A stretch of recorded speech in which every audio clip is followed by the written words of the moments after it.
Hello friends, welcome once again in Sundar sir's classes. मैं सुंदर sir एक बार फिर सबका स्वागत करता हूँ सुंदर सर्स क्लासेस में। तो फ्रेंड्स, आज का मेरा वीडियो एक बहुत ही महत्वपूर्ण टॉपिक पर जो है मैं आपके लिए लेके आया हूँ, और वो टॉपिक है हमारा कि सेंटेंस टेक्सचर। देखिए स्टूडेंट, जब भी आप कोई भी चीज़, चाहे आप रिटर्न में कर रहे हैं, चाहे आप स्पोकन इंग्लिश सीख रहे हैं, तो सबसे जो महत्वपूर्ण चीज़ होती है वो होती है सेंटेंस फ्रेम करना, सेंटेंस बनाना। कि छोटे छोटे जो सेंटेंसेस होते हैं या बड़े सेंटेंसेस होते हैं, उनका एक पैटर्न होता है कि आपने सेंटेंस कैसे बनाना है। चाहे आप किसी भी प्रकार की इंग्लिश सीखने का प्रयास करें, अगर आपको सेंटेंस स्ट्रक्चर का नॉलेज नहीं है तो आप इसमें कामयाब नहीं हो पाएंगे। तो स्टूडेंट्स, आज की इस वीडियो में मैं आपको यही चीज़ें बताने जा रहा हूँ कि सेंटेंस जो है कितने प्रकार के, जो महत्वपूर्ण जो इम्पोर्टेंट सेंटेंसेस होते हैं कौन से होते हैं और उनकी स्ट्रक्चर क्या है। अगर स्टूडेंट्स आप ये स्ट्रक्चर सीख लेते हैं तो आप किसी भी प्रकार के सेंटेंस जो है, किसी भी प्रकार के टेंस, कोई भी टेंस है उससे रिलेटेड सेंटेंस आप आसानी से बना पाएंगे, क्योंकि स्ट्रक्चर जो होती है वो सबसे इम्पोर्टेंट होती है इंग्लिश के अंदर। तो चलिए स्टूडेंट्स, देखते हैं आज के हमारी इस लेसन में क्या विशेष है।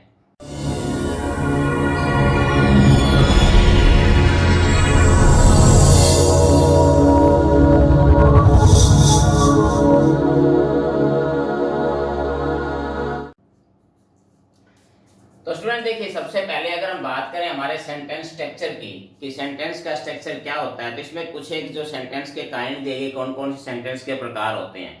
उनमें सबसे पहले अगर हम बात करें अफर्मेटिव सेंटेंस, इसको आप सिंपल सेंटेंस भी कह सकते हैं, डिक्लेरेटिव सेंटेंस भी इसको आप बोलते हैं, असर्टिव सेंटेंसेस भी आप जिसको बोल सकते हैं।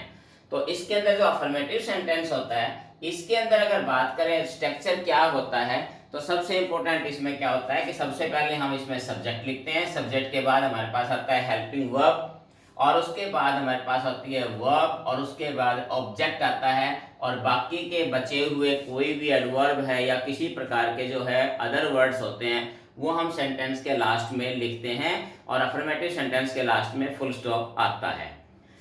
तो दूसरी बात अगर हम करें, दूसरा हमारा सेंटेंस हमारा नेगेटिव सेंटेंस होते हैं। नेगेटिव नाम से स्पष्ट है कि जिनमें नॉट होता है, नकारात्मकता होती है ऐसे सेंटेंसेस में। इनकी स्ट्रक्चर भी अफर्मेटिव से ज़्यादा डिफरेंस नहीं है, सिर्फ थोड़ा सा अंतर है जो आपने देखना है। इसके अंदर भी जो है सब्जेक्ट होता है, सब्जेक्ट के बाद इसी की तरह ही जो हेल्पिंग वर्ब भी होती है। अंतर सिर्फ ये होता है कि अफर्मेटिव सेंटेंस और नेगेटिव में कि जहां हेल्पिंग वर्ब और वर्ब्स इकट्ठी होती हैं, नेगेटिव सेंटेंस में हेल्पिंग वर्ब और वर्ब के बीच में आपने नॉट को लगा देना है, आपका सेंटेंस नेगेटिव बन जाएगा। तो इसमें यही है, बाकी स्ट्रक्चर वही है आपका। इसके बाद ऑब्जेक्ट आएगा और अदर वर्ड्स आपके आएंगे इसके बाद। तो ये दोनों स्ट्रक्चर हमारे पास नेगेटिव और अफर्मेटिव सेंटेंस की हो चुकी है। अब बात करें हम अगले हमारे पास, तो इंट्रोगेटिव सेंटेंस होते हैं। तो स्टूडेंट्स देखिए, इंट्रोगेटिव सेंटेंस हमारे पास दो प्रकार के होते हैं। एक सिंपल इंट्रोगेटिव सेंटेंस होते हैं जो हेल्पिंग वर्ब से शुरू होते हैं, just like is, am, are, was, were, will, shall, can, could. ये जो हेल्पिंग वर्ब या ऑक्सिलरी वर्ब जिनको बोलते हैं, इनसे शुरू होते हैं। तो इनकी स्ट्रक्चर क्या होता है कि इनकी स्ट्रक्चर सबसे पहले इसमें हेल्पिंग वर्ब आती है, हेल्पिंग वर्ब के बाद आप सब्जेक्ट लगाएंगे, सब्जेक्ट के बाद वर्ब, उसके बाद ऑब्जेक्ट, और उसके बाद अदर वर्ड्स लगाएंगे, और सेंटेंस के लास्ट में आप क्वेश्चन मार्क जरूर लगाएंगे इंट्रोगेटिव सेंटेंसेस के अंदर। तो इसके अंदर भी अगर आप देखें तो देखिए कोई चीज बदली नहीं है, सिर्फ कुछ चीज आगे पीछे हुई है।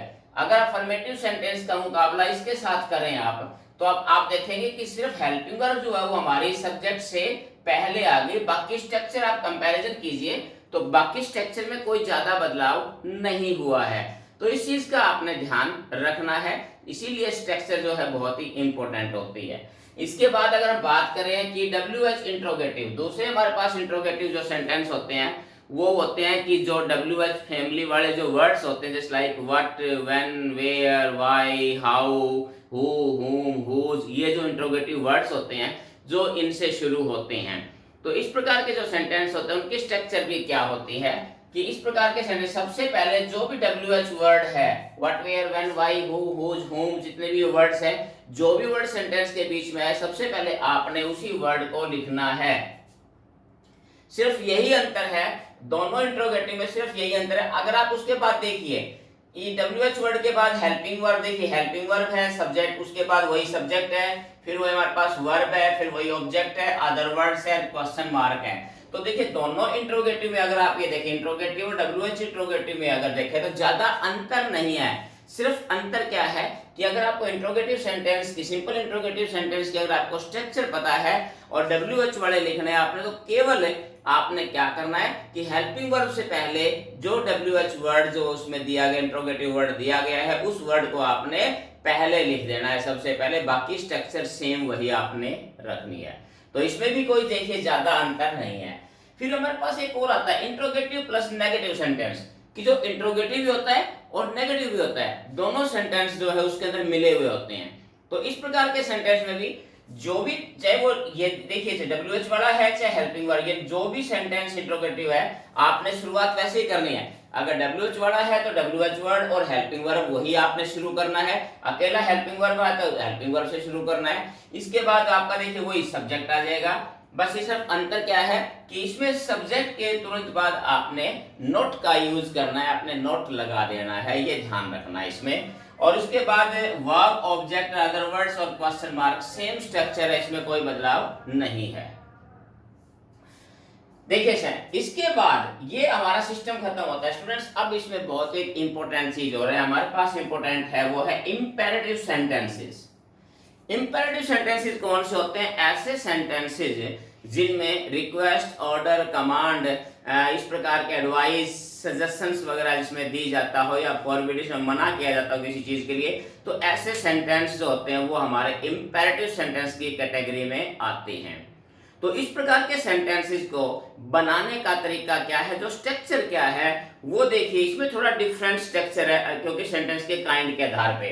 अगर हम सिंपली अगर इंपेरेटिव सेंटेंस देखें तो उसमें सिर्फ क्या होता है, वर्ब की फर्स्ट फॉर्म आती है सबसे पहले, उसके बाद हमारे पास ऑब्जेक्ट आता है और उसके बाद अदर वर्ड्स जो है वो आते हैं। इसमें कोई और ज्यादा बदलाव नहीं है। एग्जाम्पल आप देखिए साथ साथ, इसके मैं आपको बाद में करवाता हूं, पहले आप देखिए। उसके बाद हमारे पास दूसरे सेंटेंस होते हैं नकारात्मक वाले, यानी फॉरबिडन के सेंटेंस होते हैं, डू नॉट वाले। तो ऐसे सेंटेंस हमेशा डोंट से शुरू होते हैं, डू नॉट से शुरू होते हैं। डू नॉट के बाद वही हमारे पास वर्ब की फर्स्ट फॉर्म आती है, ऑब्जेक्ट आएगा, लास्ट में अदर वर्ड्स आएगा, पीछे फुल स्टॉप आएगा। ये स्ट्रक्चर इसकी है।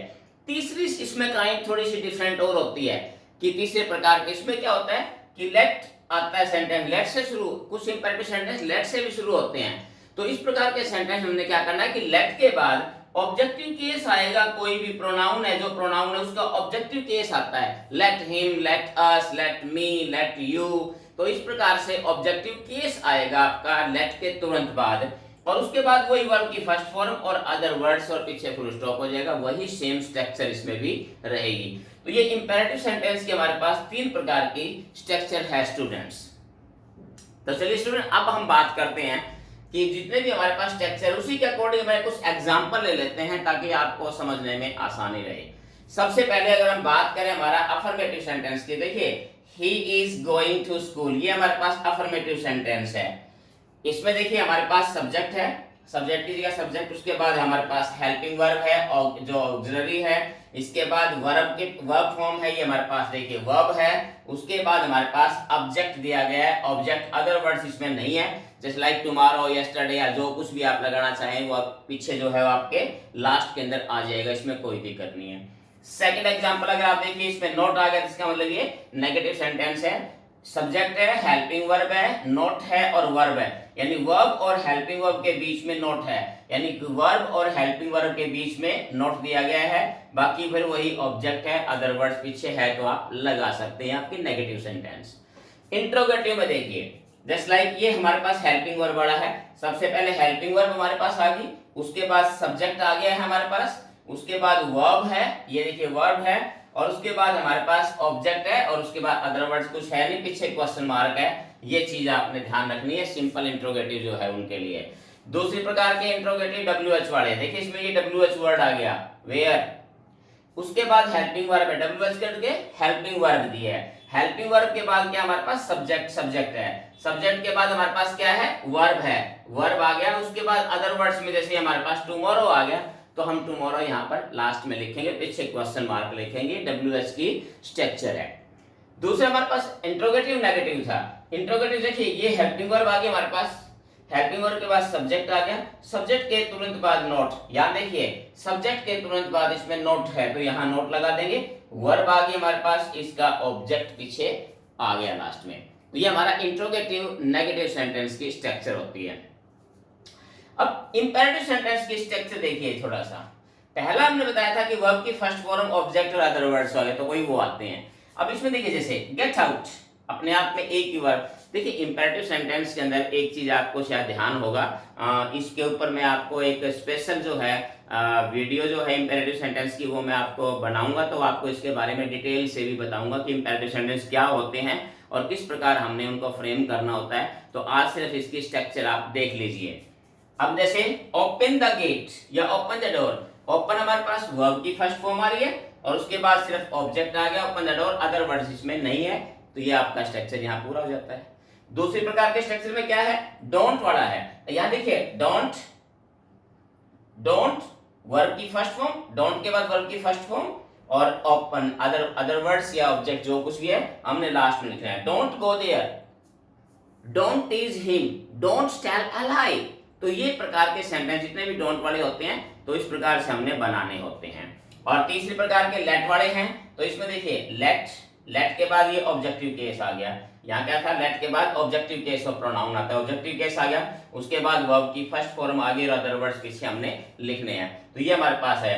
तो दूसरा भी एग्जांपल जैसे लेट, लेट के बाद देखिए अस आ गया हमारे पास, तो अस भी हमारा ऑब्जेक्टिव केस है, तो उसके बाद वही वर्ब की फर्स्ट फॉर्म और उसके बाद हमारे पास let him go to play, let's go to play, आओ खेलने चले, तो ये अदर वर्ड्स। तो इस प्रकार से आप ये जो हमारी इंपेरेटिव सेंटेंस है इसकी स्ट्रक्चर भी आप इस प्रकार से देख सकते हैं।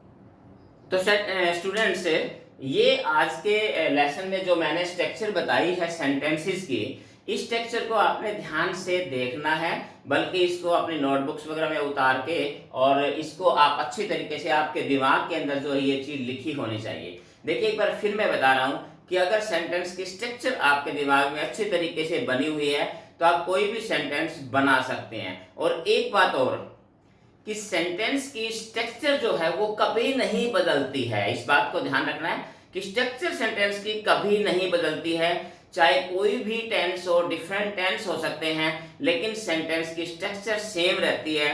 सिर्फ बदलता है तो क्या बदलता है वो ध्यान रखना आपने, केवल आपकी हेल्पिंग वर्ब और वर्ब, ये दो चीज ऐसी है, यानी कि हम कह सकते हैं आपकी हेल्पिंग वर्ब और वर्ब, ये दो चीजें ऐसी हैं कि जो टेंस के अकॉर्डिंग बदल जाती हैं, लेकिन इनका स्थान नहीं बदलता। स्ट्रक्चर का मतलब जो ढांचा है इसका वो नहीं बदलता, इनका स्थान हेल्पिंग वर्ब यहाँ is, am, are, was, were, has, have, had कुछ भी आ सकती है टेंस के अकॉर्डिंग। वर्ब की फॉर्म भी है, कहीं वर्ब की फर्स्ट फॉर्म, कहीं सेकंड फॉर्म, कहीं थर्ड फॉर्म, कहीं वर्ब के साथ आईएनजी आ सकती है, रूप बदल सकता है लेकिन जगह नहीं बदलेगी, आएगी यहीं पे ही, हेल्पिंग वर्ब यहीं पे आएगी, अगर इंट्रोगेटिव है तो हेल्पिंग वर्ब शुरू में आएगी, जो भी स्ट्रक्चर है वो नहीं बदलेगा, सिर्फ बदलेगा तो वर्ब और हेल्पिंग वर्ब का रूप बदलेगा।